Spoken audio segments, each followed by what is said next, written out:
Hey guys, in this video, I will show you how to fix sign-in error that Microsoft account doesn't exist.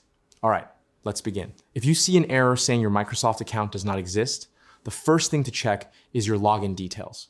Make sure your email and password are entered correctly. Sometimes the issue is a mistyped password or using the wrong email, especially if you have multiple accounts. Next, confirm that you are signing in with the correct Microsoft account. If you accidentally use a different email, the system may show this error, even if your account is active. If your details are correct, your account may have been deactivated due to inactivity.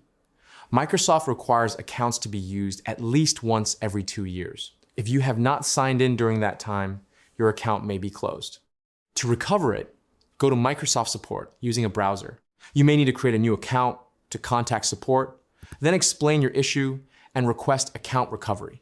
So that's basically how you can fix sign-in error that Microsoft account doesn't exist. That's it for this video. Thanks.